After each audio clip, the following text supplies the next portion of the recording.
Welcome to the Nerd Herd Nomad channel. This is our story of how we bought a 2001 Bluebird school bus from Pennsylvania, drove it home to Florida, and we gutted the inside all the way from the floor to the ceiling, and then we raised the roof about 20 inches. And we did it as a family. And we're going to continue our home on wheels and travel the United States and Canada.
Okay, so what we got here, two holes. The first one we did,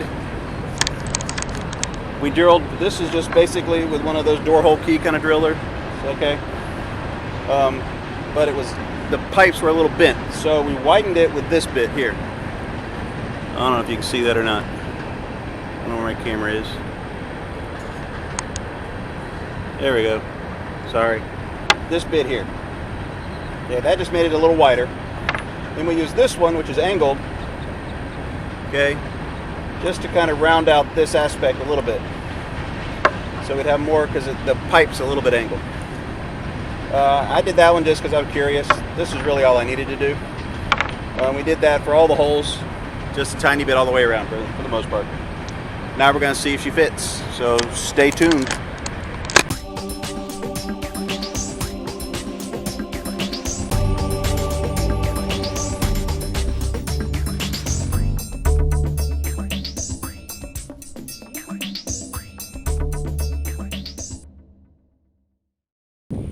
See that little cut, that groove?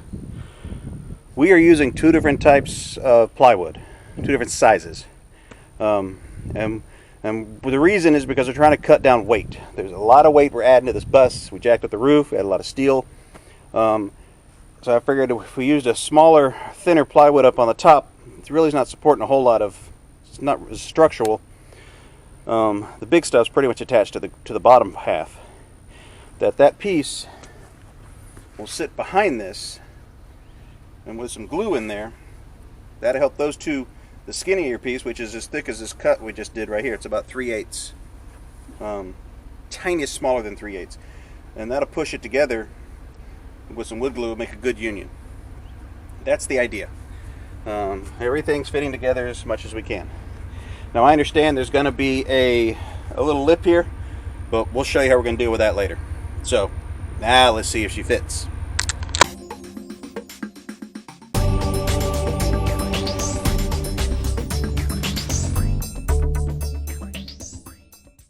Now you see, they fit much better.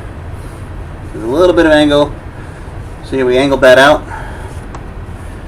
That bevel will allow those pipes. So once the pipes are installed, we'll also spray insulation in here. It's not screwed against the wall. You can see it still kind of moves a little. But once we do spray insulation after the pipes are involved, let it seal up nice. Here is the electrical box. Now what we're going to do is, because again this isn't all the way screwed against the wall, I'm just holding it up with a clamp right now. There are little extensions on boxes. I'm going to install one of those on that. This is behind the refrigerator. Okay, so that'll be the refrigerator and the microwave, maybe something else that's undecided. And then here's the other two. See, we got a little bevel down here because this is hard to see on the camera. but it does angle down. I can get it to focus, not very well, but you get the idea. Because the angle down, and we needed to bevel this. This one didn't need it at all. I just beveled it because I was having fun with the with the router. I was like, hey, this is cool. So I was just playing. And it didn't, and we widened it a little bit. And again, once the pipes are in there, we're going to stick some that foam, the stuff that does big gaps, because that stuff expands really big, and we'll spray it in there. And that will, again, seal it up, thus helping to stop drafts, things like that. So, hold that thought. We got to mark it and prepare it for glue. Oh, one more thing I want to show you. That groove we just cut is up here. Can you see it? I don't know if this stuff's going to let me show it or not. But there's a groove right here. This is what the skinnier plywood is going to sit in. And we'll run a bunch of glue in there, wood glue. I bought a couple gallons of it. I use it in abundance. And that will hold, this will help push it against the board here with the wood glue, all kinds of it. And then we'll run screws in here, and that'll hold the bottom part. Whereas there'll also be screws in the other skinnier piece, the 3/8 inch piece right here. So to show you there is the two different sizes of plywood that we got. We got, this is the skinny stuff, and that's the thicker stuff. So, and yes, that's $600 worth of plywood. And that's a lot of weight.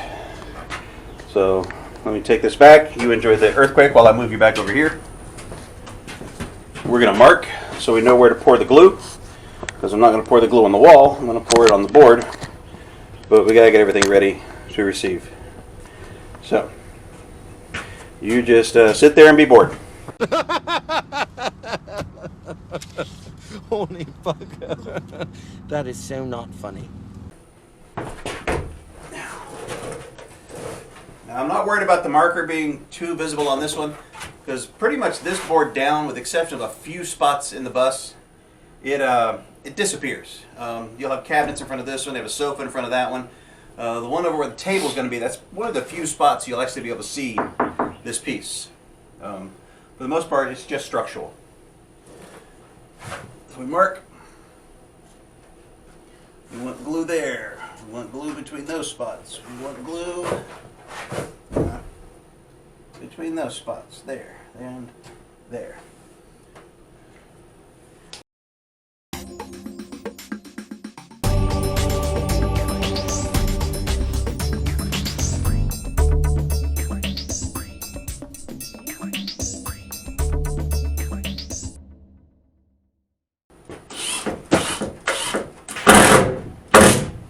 Okay, let me show you what we got. Sorry about the earthquake. The screws we got, can I have one of the screws popped? We bought these screws based upon putting two pieces of 3/4 inch plywood in. And with two pieces of 3/4 inch plywood, you can see they work just fine. They work good. That's the size we got. This is 1 3/8. This is 1 3/8. That's 2 3/4, which is about 1.5 inches. But because we needed to get around our pipes, if I can get my fingers in this view, we need to get around our pipes. We actually have a 3/4 inch piece of OSB, which is roughly 1/2 inch, and then this. So our screws, as you can see here, aren't grabbing that one. So we're going to get some longer screws just for that, for times we have to do this, which really is only around these pipes. It's just this one wall that has this issue. So that's why some of ours weren't grabbing thick enough. So we're working on that. Okay.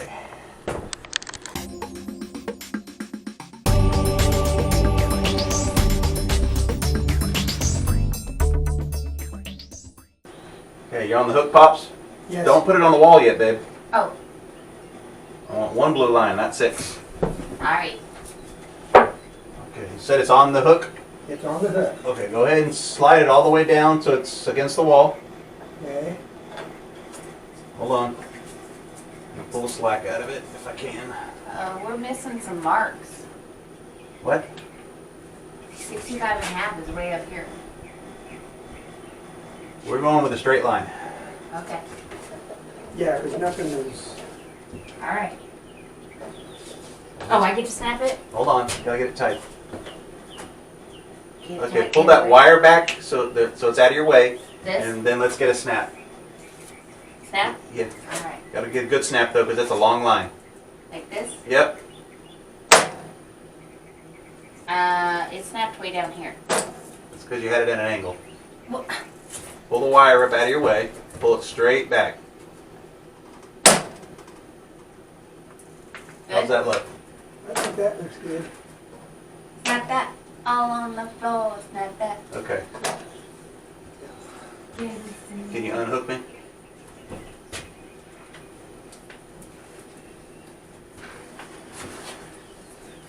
Yeah, we just disregard the sway that line. The other line, that other line looks good. I think we can work with that.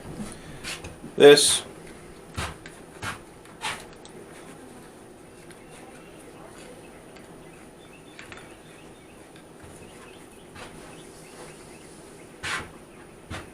Is a chalk line.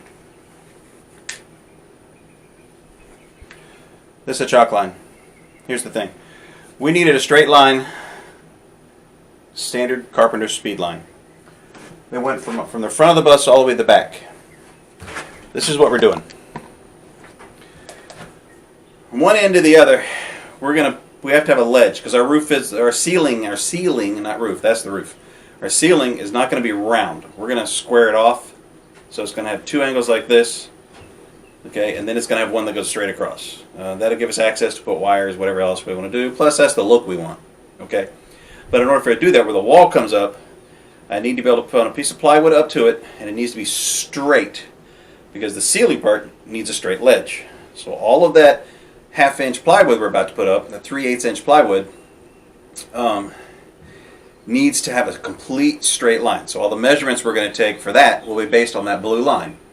And wherever the 3/4 inch ends up, that's the one that we're going to let fluctuate because we got to get it straight this way. Does that make sense? I don't know.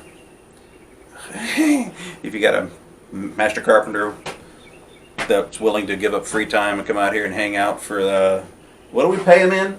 Oh, we pay him in those KFC donut chicken sandwichy things. Yeah, and if he's thirsty, Those are supported by the American Diabetic Society because they need more business. No, but they're good.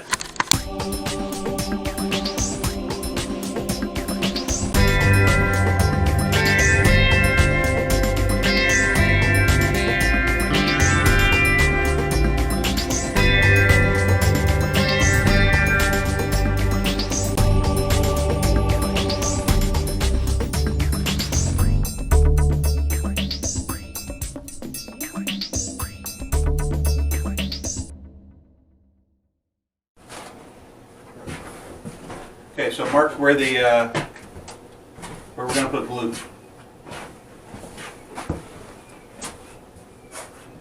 You can't see it? No, I don't. Okay. No. What? Where we got to put glue. That doesn't tell me the width. Glue goes between here and here. Here, here. Make sense? Mm-hmm. See, you can match me again. Mm-hmm. You said makes sense. I said mm-hmm. Mm-hmm. You just settle for it. You're pissing me off. I gotta have a spot to put the glue Oh between. my God, Mel! It makes a world of sense. That's better. Okay. this is guys being guys, right? You should see this when you're out here. No. No, thank you. He gives me that sarcastic snide of an answer. Yeah, it makes sense. Whatever. Right? That whatever. So then I comment on his whatever, and then he has to go the other direction. Okay, do we have anything in the middle?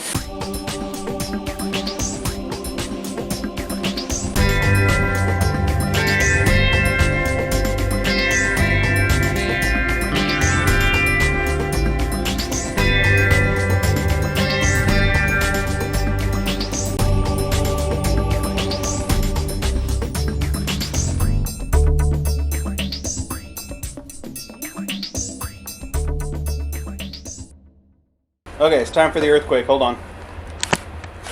Here comes your earthquake. Don't tap it in yet, Pops. I'm not. I'm just holding it. So you Okay. Pull it back that way a little bit so you can see. Here we go. Okay, so here's what we got.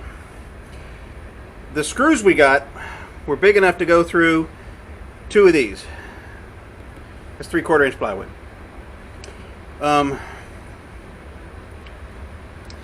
But this board here wasn't the same thickness, so we cut a groove in this so this board could fit nicely in it.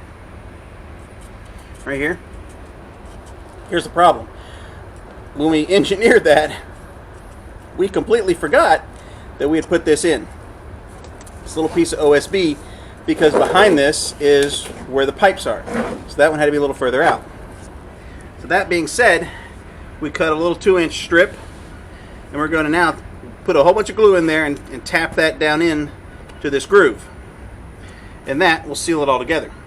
That's what we're doing. It's a mistake, but it actually ends up making it stronger than it was going to be.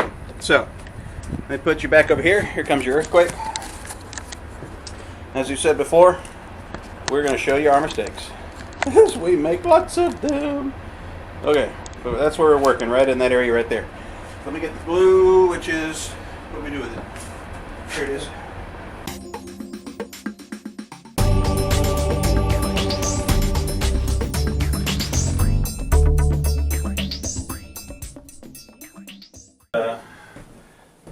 We still got power?